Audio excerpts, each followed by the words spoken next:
To understand the modern galaxy of Mass Effect, we need to go back to the moment humanity first encountered intelligent alien life.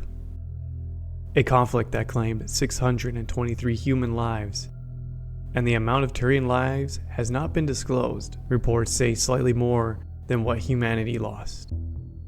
Yet this permanently altered humanity's relationship with the rest of the galaxy. Before we talk about the war itself, we need to understand the mindset of humanity at this time. For centuries, humans had looked towards the stars and asked a simple question: are we alone? Scientists searched for signals, philosophers debated the implications, religions wrestled with what intelligent alien life might mean for humanity's place in the universe. Then, in the 22nd century, humanity discovered something extraordinary. Buried beneath the surface of Mars were ruins left behind by an ancient civilization known as the Protheans. Using the technology hidden within these ruins, humanity rapidly accelerated its technological development. Advances that might have taken centuries were achieved in mere decades. Humanity spread beyond Earth, established colonies throughout nearby systems, and began exploring deeper into the unknown. It was an age of optimism, an age of discovery, an age where humanity believed the future belonged to them. Then, they activated Relay 314, and everything changed. Humanity, now more advanced than ever before, they started exploring, they started expanding. And in 2157, a human exploration fleet discovered a dormant mass relay on the edge of Alliance space. To the explorers involved, it was simply another gateway waiting to be opened, another door for humanity to open and explore, a new frontier, another step into the unknown. What they didn't know was activating unexplored relays was forbidden under Citadel law. Humanity has never heard of the Citadel. They never heard of the Council. They had never heard of the Turians. And they certainly had no way of knowing why such laws existed. Beyond some relays lurked dangers capable of threatening entire civilizations. The galaxy had already suffered because of reckless exploration, most notably the Rachni Wars, a conflict so devastating that its scars remain visible nearly 2,000 years later. To the Turians, humanity's actions appeared reckless, potentially catastrophic, and in need of immediate intervention. To humanity, one moment they were exploring, the next, unknown alien warships opened fire. No introductions, no negotiations, no warnings. Humanity's first contact with intelligent alien life began with weapons fired. And just like that, the First Contact War had begun. Now, despite the dramatic name, the First Contact War was not a galaxy-spanning conflict. There were no massive fleets numbering in the thousands. Entire star systems were not consumed by war. What made the conflict significant wasn't its scale. It was what it represented. For the first time in history, humanity found itself fighting an enemy it knew absolutely nothing about. Who were they? Where had they come from? How many of them existed? Were there more? Or was this simply a misunderstanding? No one knew. Some theories were surprisingly optimistic. There were even those who speculated the aliens might somehow be connected to the Protheans, or even be the Protheans themselves. Desperate for answers, humanity launched reconnaissance probes into enemy-controlled territory. Many of these probes were equipped with nuclear fusion warheads, designed to self-destruct if captured, denying their mysterious opponents access to valuable intelligence. At the same time, military commanders scrambled to understand what kind of war they were fighting. The early engagements favored the Turians. Humanity's military resources were spread across expanding colonies and exploration efforts. The Turians, meanwhile, belonged to a civilization built around military discipline and rapid response. Several Alliance patrol groups were defeated as Turian forces advanced through the region. Yet even in the early defeats, stories emerged that would become part of Alliance military legend.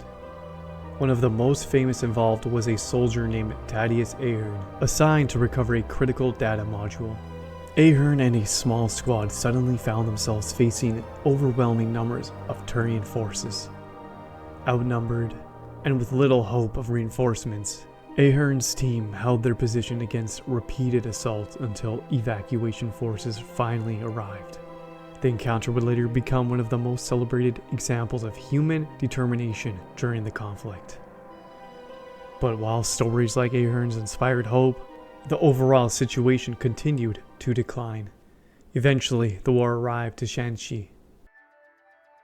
As the closest major human colony to Relay 314, Shanxi represented a strategic prize that neither side could ignore. Turian forces moved quickly, establishing orbital superiority. They effectively trapped the colony beneath their fleet. Any significant movement on the surface could be observed from orbit. Any attempt to regroup risked immediate destruction. Food shortages worsened. Medical supplies dwindled. Morale collapsed.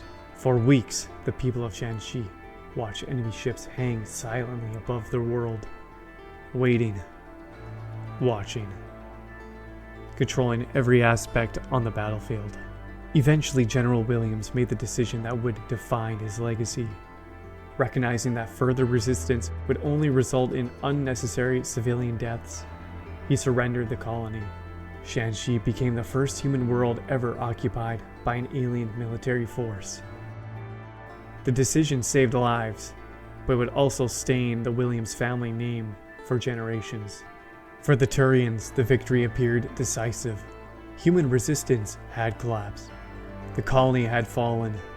The campaign seemed nearly complete, but the Turians had misunderstood something critical about humanity. They assumed Shanxi represented the majority of Alliance military strength. It didn't. 1 month later, humanity struck back. Admiral Castani Dretcher arrived with the Alliance Second Fleet and launched a surprise offensive against the occupying forces. The attack caught the Turians completely off guard. Within a short time, Shanxi was liberated.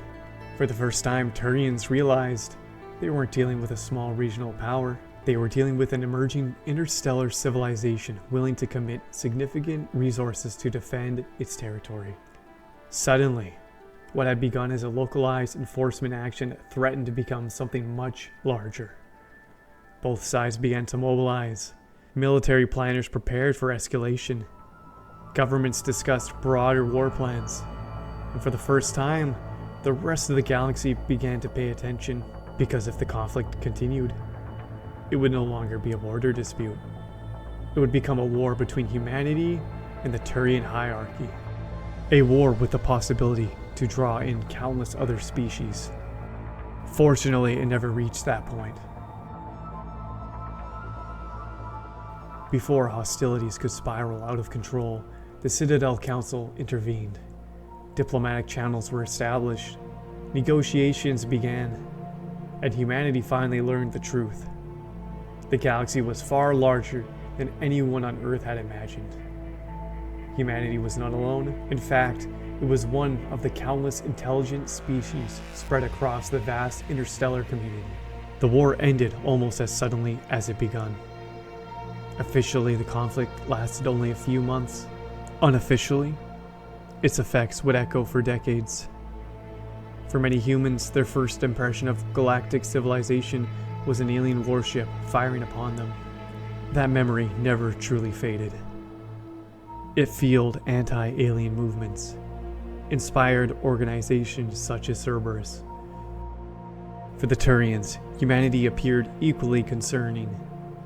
A young species, aggressive, ambitious, and advancing at a pace few civilization had ever matched. By the time Commander Shepard's story begins, nearly 30 years passed. The war is long over, but its legacy remains. in politics, in diplomacy, and in the uneasy relationship between humanity and the rest of the galaxy. And that was the First Contact War.